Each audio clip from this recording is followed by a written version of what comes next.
Halo semuanya, selamat pagi. Kembali lagi bersama saya di pembelajaran ekonomi. Nah, pada hari ini kita akan masuk pada materi pembelajaran selanjutnya, yaitu mengenai distribusi sebagai kegiatan ekonomi. Tentunya ini adalah kegiatan ekonomi yang kedua, yaitu distribusi. Nah, seperti biasa sebelum kita masuk pada materi kita, mari anak-anak Bapak mengingat materi kita sebelumnya. Nah, ada beberapa pertanyaan di sini, yaitu mengenai gambar yang saya sajikan, yaitu gambar pertama dan gambar yang kedua.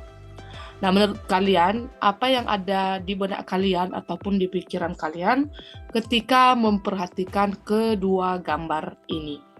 Ini gambar pertama, yaitu mengenai pengangkutan barang, ya, itu beras. Kemudian yang gambar kedua ini ada grapefruit. Nah, apa yang ada di pikiran kalian setelah memperhatikan gambar ini?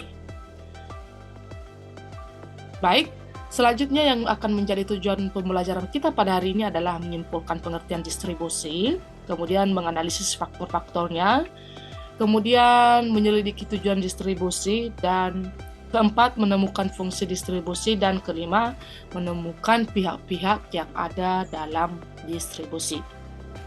Nah, yang pertama yang akan kita bahas adalah pengertian distribusi. Jadi distribusi di sini adalah penyaluran barang ya. Jadi distribusi berarti mendistribusikan, menyalurkan barang ataupun jasa kepada konsumen. Nah, apa saja faktor-faktor distribusi? Itu ada pasar, produknya, produsen, dan perantara. Kemudian, pihak-pihak distribusi ada agen ya, ada broker, kemudian importir, eksportir, pedagang besar, dan pedagang eceran.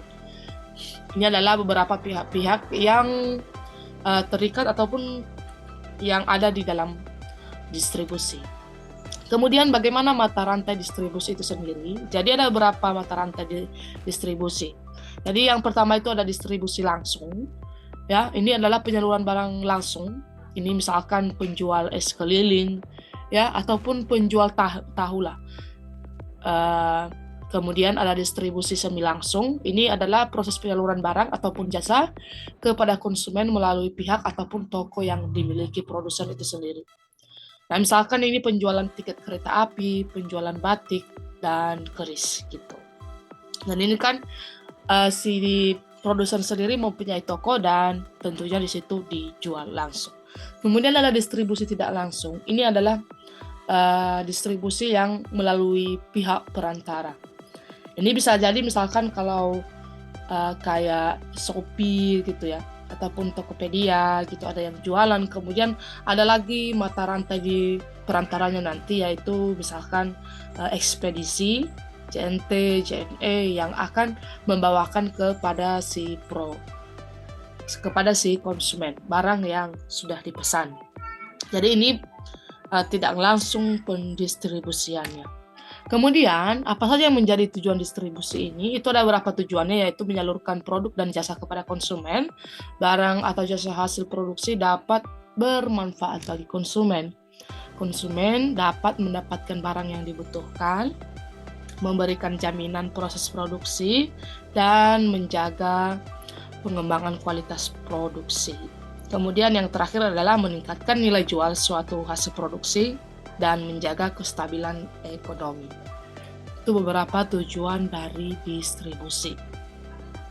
Nah, itu beberapa mengenai distribusi sebagai kegiatan ekonomi.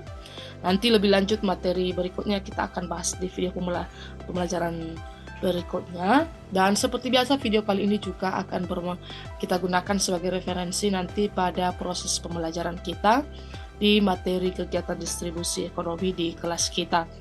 Jadi tentunya mari belajar dengan sungguh-sungguh lagi, mari membuka wawasan supaya nanti di pembelajaran kita lebih mudah kita memahami mengenai materi yang akan kita pelajarin pada hari-harinya. Baik, demikian materi selanjutnya, demikian materi pada hari ini ya. Semoga materi kali ini bermanfaat dan tentunya menjadi bekal bagi anak-anak Bapak di masa yang akan datang. Terima kasih.